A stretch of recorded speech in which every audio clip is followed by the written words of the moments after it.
Começamos novamente? Absolutely. Ah, que isso, hein? Nossa, inventou o negócio aí. É, pessoal. Zoando. Colocar isso não.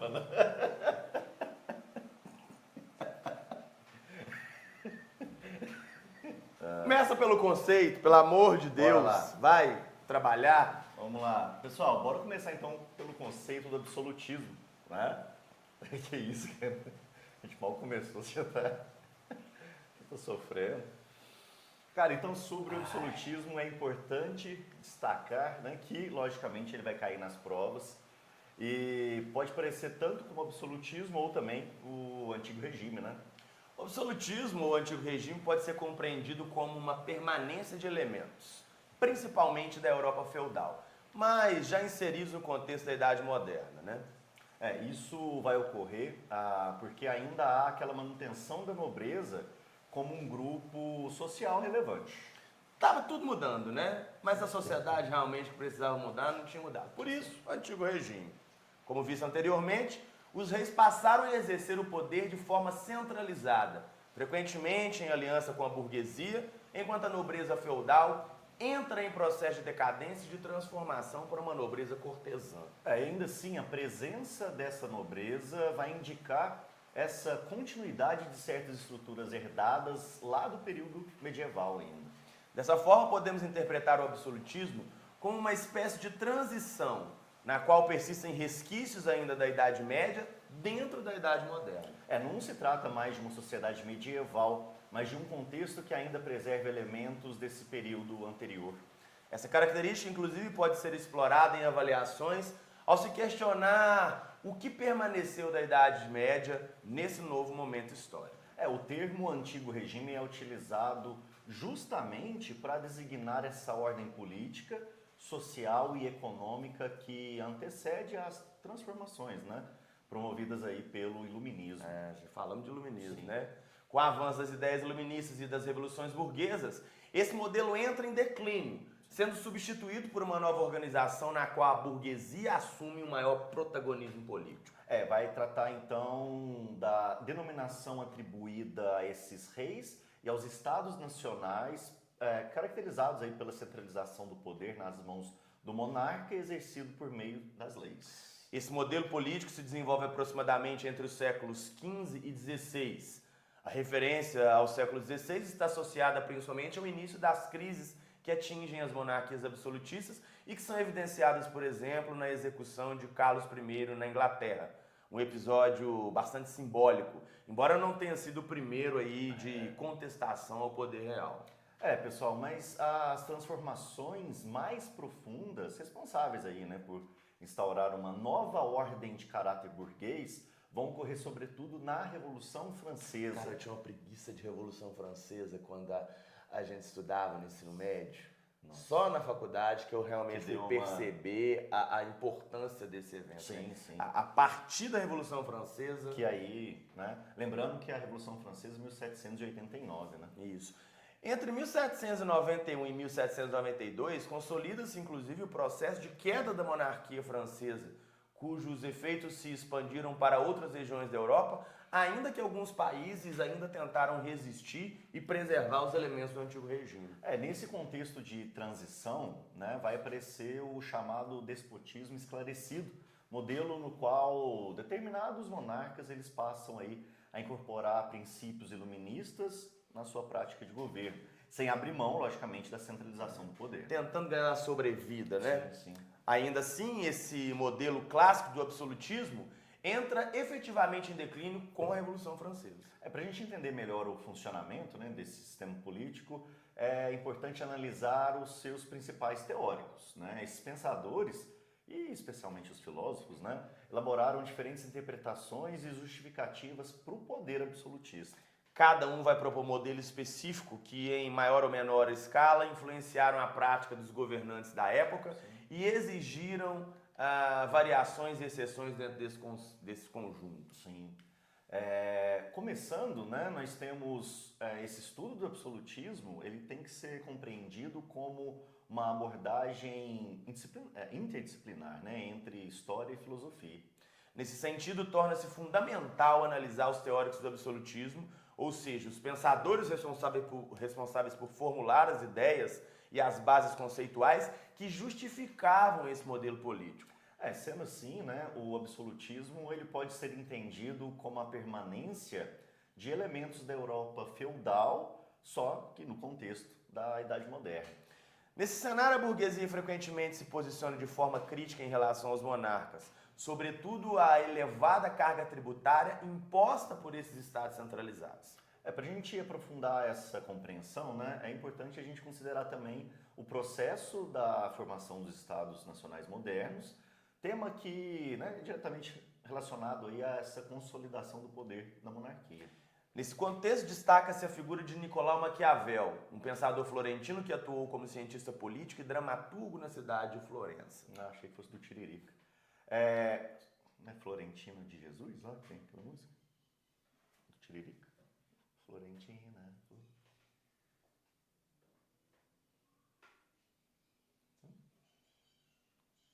Por favor. Perdão. Continuando a falar sobre o Maquiavel, né? A sua principal obra, O Príncipe, ele vai apresentar reflexões fundamentais sobre o exercício do poder, né? Esse aspecto relevante é que, ao longo do texto, Maquiavel ele frequentemente se refere à república, o que às vezes pode gerar uma confusão. No entanto, é importante compreender que no contexto italiano da época, marcado pela fragmentação política, essas repúblicas eram, em muitos casos, estruturadas com forte centralização do poder. Isso explica pelo fato de que a Itália não constituía um Estado unificado, mas sim um conjunto de cidades-estados, ducados e reinos independentes. Assim, mesmo quando menciona repúblicas, Maquiavel ele está na prática analisando formas de um poder centralizado. Sendo maquiavélico, né? Sim, por isso que veio o nome Maquiavel. A obra foi dedicada a Lourenço de Médici, governante de Florença, a quem o autor oferece uma espécie de manual político. Nesse texto, o pessoal Maquiavel ele vai sistematizar seus conhecimentos históricos e políticos, né? E apresentando orientações sobre como conquistar, manter e expandir o poder. Eu li esse aí com os comentários de Napoleão Bonaparte. Cara, esse cara ele era bom em festa, né? Era bom na party. Bonaparte. Você tá muito bom de inglês, você comprou meu curso. Por fim, destaca-se que a manutenção do poder, segundo Maquiavel, pode exigir o uso de estratégias rigorosas. Os fins justificam os meios. E em determinadas situações, até mesmo a violência evidenciada de uma maneira pragmática e realista da política. Pessoal, inicialmente é importante a gente destacar, né, que serão analisados 3 principais teóricos do absolutismo. O Maquiavel, o Thomas Hobbes... Que sai do banho e veste o Hobbes. Nossa. Ele é amigo do Batman. Meu Deus. Eu jogo videogame, que é meu Hobbes. E ele tranca a casa porque ele não quer que ninguém o Hobbes. Uns anos atrás eu esqueci, eles roubaram minha casa, lembra? Pessoal, e o último, o Jacques. Por que você faz isso, cara? A gente vai começar a gravar sozinho. Bom, entre eles, Maquiavel e o Hobbes apresentaram certa flexibilização em relação ao exercício do poder, ao admitirem que o governante não deve agir de forma absolutamente extrema em todas as situações, uma vez que o excesso de rigor pode gerar instabilidade e até mesmo levar à sua queda. Já Bossuet, né, por sua vez, ele adota uma posição mais rígida, mas sem abrir espaço para esse tipo de limitação. No caso de Maquiavel, sua principal contribuição consiste na formulação de uma concepção pragmática da política. Em sua obra O Príncipe, ele apresenta um verdadeiro manual de orientação ao governante, no qual defende que a política deve estar acima da moral. Pessoal, em outras palavras, as ações políticas não devem ser limitadas por princípios morais tradicionais, mas sim orientadas pela necessidade de alcançar e manter o poder. E é nesse contexto que se populariza a ideia, frequentemente associada ao pensamento maquiavelino, de que os fins justificam os meios. Sim. Embora essa frase não apareça literalmente lá, né, na obra, ela vai sintetizar bem o princípio defendido por Maquiavel. O objetivo político, isso é, a conquista e a manutenção do poder. Isso aí é o elemento central, né? Enquanto os meios pelos quais o monarca vai utilizar para alcançar, torna-se secundário. Sim. essa perspectiva vai gerar uma forte oposição de quem? Da Igreja Católica, né? Especialmente durante o período da Contra-Reforma. A obra de Maquiavel foi incluída no Index Librorum Prohibitorum. Cara, Nossa! seu latim Que tá... isso! Que reunia textos considerados contrários à doutrina cristã. Isso explica, né, pelo fato que a ideia de subordinar a moral à política entra em conflito direto, né, com os princípios da moral cristã, que defendiam justamente o contrário. A política Deve estar subordinada à moral. Além disso, Maquiavel introduz dois conceitos fundamentais para a compreensão da ação política: a fortuna e a virtude. Pessoal, a fortuna refere-se às circunstâncias externas, à sorte ou às oportunidades que surgem ao longo do tempo. Já a virtude diz respeito à capacidade do governante de agir de forma eficaz diante das circunstâncias. Então, assim, não basta contar só com as oportunidades favoráveis, né? É necessário possuir habilidade, competência e, logicamente, determinação para aproveitá-las do jeito adequado. No pensamento de Nicolau Maquiavel, também se destacam orientações práticas sobre a conduta do governante. Segundo o autor, o exercício do poder exige flexibilidade, estratégia e, em determinados momentos, é necessário agir com a astúcia de uma raposa, demonstrando aí inteligência e habilidade política. Sim, em outros é preciso agir com a força de um leão, recorrendo, se necessário, à violência. Se você for amado, você vai ser amado. Agora, se você for temido, que seja assim também, né? Outro ponto relevante em sua análise diz respeito à relação entre o governante e os seus súditos. Maquiavel ele afirma que o ideal seria, ao mesmo tempo, ser amado e temido.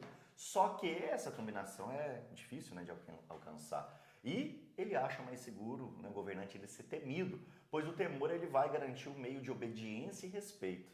Ainda assim, é um limite importante. O governante não deve ser odiado. O ódio popular pode gerar instabilidade e levar a revoltas, colocando em risco a manutenção do poder. Então, assim, a principal brecha, né, lá no pensamento de Maquiavel seria a defesa de um poder forte, mas não totalmente arbitrário a ponto de provocar uma rejeição coletiva.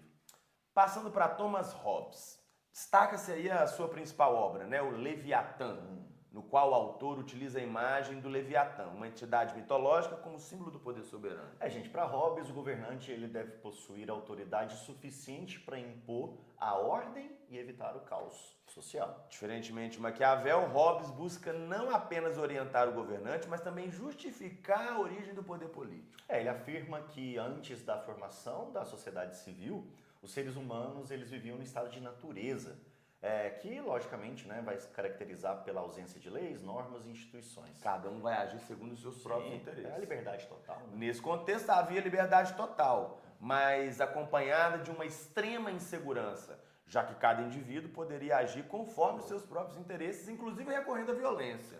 Essa, né, condição ela vai ser sintetizada naquela ideia, né? O homem é o lobo do homem, né? Indicando uma visão extremamente pessimista da natureza humana, marcada pelo egoísmo e pela busca da autopreservação. Diante desse cenário de instabilidade, surge a necessidade de superação do estado da natureza por meio do chamado contrato social. Nesse processo, os indivíduos abrem mão de parte de sua liberdade e a transferem para um governante responsável aí por garantir a ordem e a segurança coletiva. O governante, né, ele vai ser representado pelo Leviatã, vai ter a imagem aí para vocês, que deve exercer aquele poder forte centralizado para assegurar a paz social. Entretanto, assim como em Maquiavel, há uma limitação nesse modelo. Caso o soberano não cumpra a sua função de garantir a ordem e a segurança, o povo pode questionar a sua autoridade e exigir a substituição desse governante. Por fim, é importante destacar que na concepção de Hobbes, né, o Leviatã concentra em si os principais poderes do Estado, legislativo, executivo e judiciário, mostrando, né, o caráter centralizador do absolutismo. Por fim, destaca-se o pensamento de Jacques Bossuet, cuja concepção de poder é a mais rígida entre os teóricos analisados, não apresentando mais para flexibilização. Ele é o principal defensor da teoria do direito divino dos reis, né, segundo a qual o rei, né, tem origem diretamente em Deus. Dessa forma, se o rei ocupa o poder, Isso ocorre por vontade divina, o que torna a autoridade legítima e incontestável. Quem que vai contra Deus, né? Pessoal, essa ideia ela é sistematizada na sua obra A Política, segundo a Sagrada Escritura, na qual o autor fundamenta aí o poder político em princípios religiosos. Nessa perspectiva, o rei ocupa uma posição superior a todas as demais instituições, inclusive a própria igreja, hein? Ele, assim, né, questionar a autoridade do monarca equivale à mesma coisa que você falar da vontade de Deus, né? Não há, portanto, espaço para participação política, contestação ou qualquer forma de limitação ao poder real. Como consequência, não há possibilidade de conciliação com práticas democráticas ou qualquer, né, divisão do poder. Qualquer forma de oposição ao rei vai ser interpretada como um ato de rebeldia e, principalmente, um ato contra a ordem divina. Vai tratar, então, aí da formulação mais extrema e absoluta do poder monárquico dentro do absolutismo. Isso aí. Você já parou para pensar no absolutismo dessa forma? Não apenas só com aquela definição clássica de que o rei concentra os poderes legislativo, executivo e judiciário, o porquê, como que o rei chega ao poder e quem que realmente, de forma teórica, de forma a fim de estabelecer uma justificativa para que o rei chegasse a esse poder, assim influenciando os seus súditos, né? Já parou para pensar assim? Bom, gostei desse vídeo, hein? Mas quem escreveu também, né? Tá de parabéns. Você aí, Cego Conexões, Sim, foi ele que escreveu. Maravilhoso. Tchau. Valeu, pessoal.